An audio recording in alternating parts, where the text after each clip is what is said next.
All right, sorry for the delay. I'm probably going to put this video up literally at 11:58, a couple of minutes before the new year. So, thefightjournal.com's 2016 knockout of the year and bad decision or robbery of the year. Let's start with the knockout of the year. Let's begin with the candidates.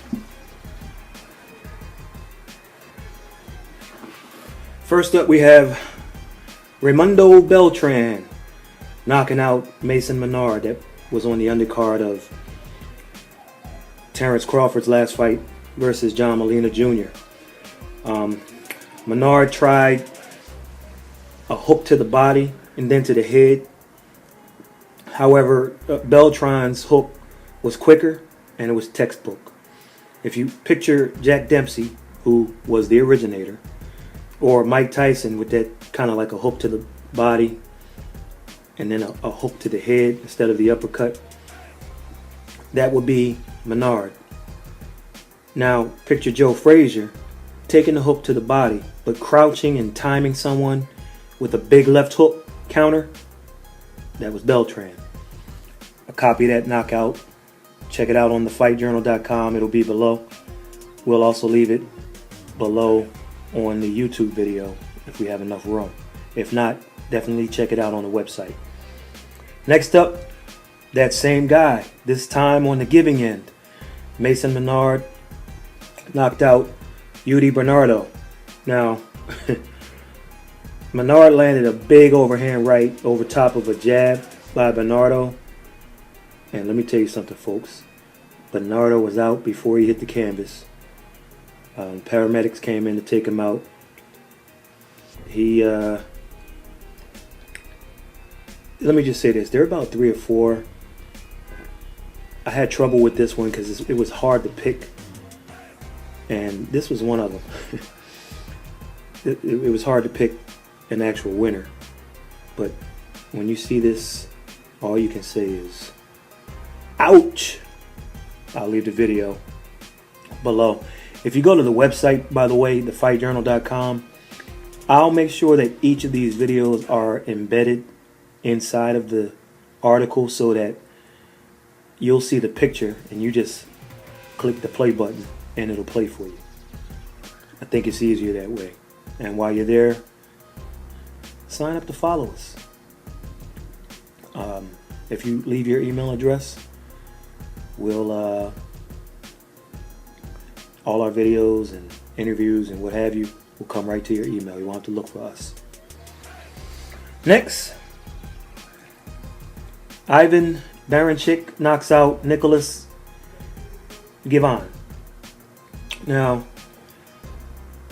Ivan landed a leaping left hook from well outside of range. And Nicholas dropped hard. And he dropped partially under the ropes. Nicholas wanted to get up. Believe me, he wanted to get up. He was trying to use his left arm to pull himself up on the ropes, but his brain was short-circuited. He was trying to lift himself up, but his left arm was on the bottom rope, not the middle rope. So what he should have done was slip his arm under the bottom rope, slide back into the ring a little bit, and then get up. But as his brain is short-circuited, he probably thought, okay, I'm against the ropes. Let me pull myself up. Well, you can't do that if you're under the bottom rope. And watch the video. You'll see what I mean. But # short circuit. Believe me. This one, he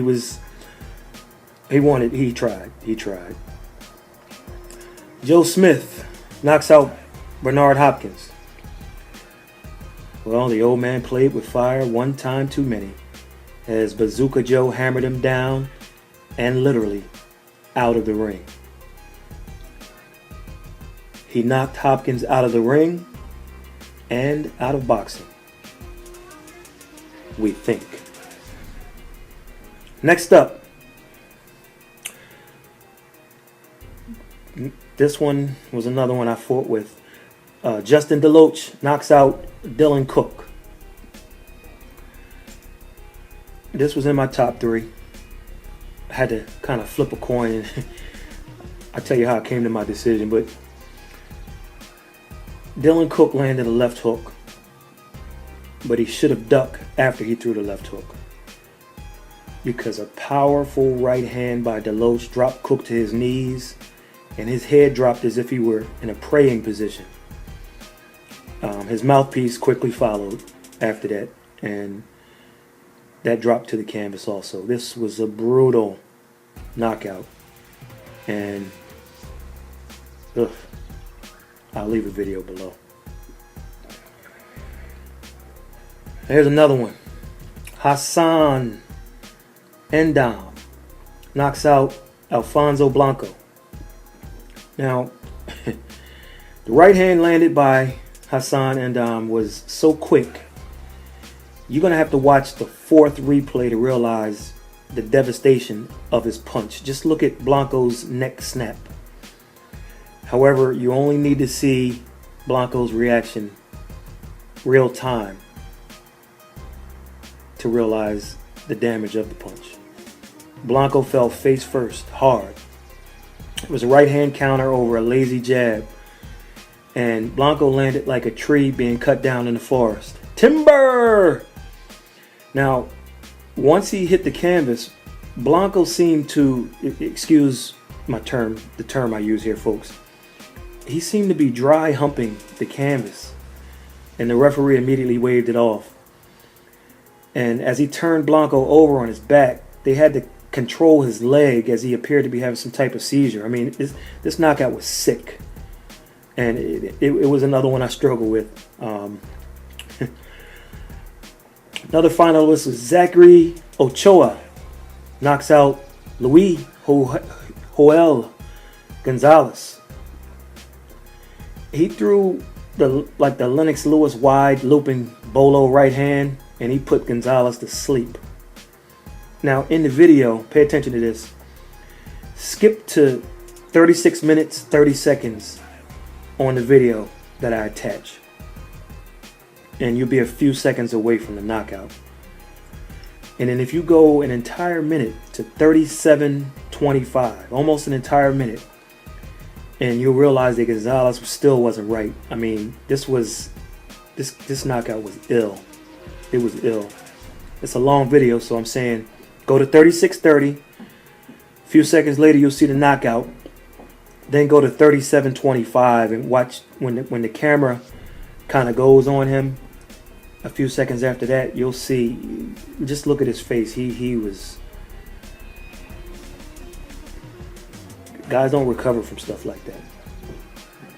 Other KOs under consideration. We got Oleksandr Gvozdyk, knockout of Nadjib Mohammedi. Overhand right, and the fight was over. That was on the undercard of oh boy, it was a pay-per-view. Manny Pacquiao's pay-per-view, I believe it was.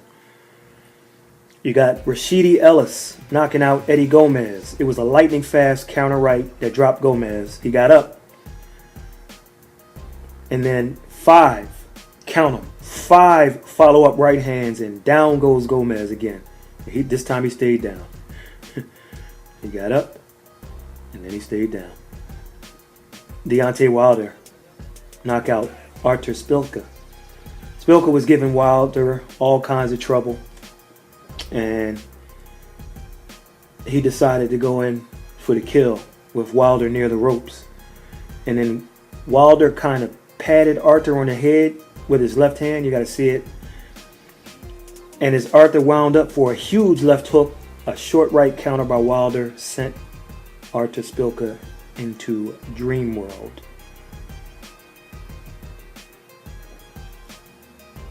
Last one under consideration, Adonis Stevenson knocked out Thomas Top Dog Williams. Top Dog was going punch for punch with Stevenson and gaining confidence in the fight, and then, in my Jim Lampley voice, bang! A counter left put Williams out. And when you see the replay from the angle where the camera is behind Stevenson. It was it was a good shot. It was a good shot.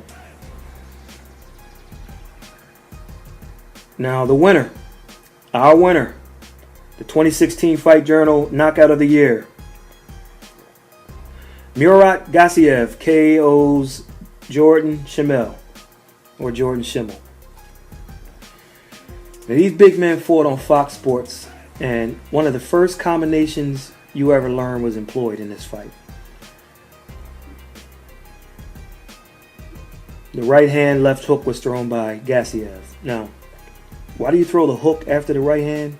Well, just in case the right hand misses, as it did in this fight, there may be an opening for the left hook. You see, sometimes an opponent is focused on dodging one punch and they forget about the other. And this is what happened in this fight. That was the case here, as the left hook landed on the sweet spot in Shimmel's chin. It landed on the sweet spot of his chin and he went down. He was out cold, and as soon as the referee kneeled to see it, he waved the fight off. Now, not many people disagree. This is a difficult choice to make, and I literally had to get help from a friend. Thanks, Ramon, on this one. So if you disagree with this, you want to blame a guy named Ramon Ford for picking this one. There were, like I said, there were at least 4 that I went back and forth with, and probably could have taken the easy way out and just called it a 3-way tie. But nevertheless, this is our winner. And as always, a lot of these knockouts were on Showbox, which seems year after year, it's always the case. So that's our 2016 knockout of the year. Murat Gassiev by knockout. Let's look at the worst decision of the year. Some of the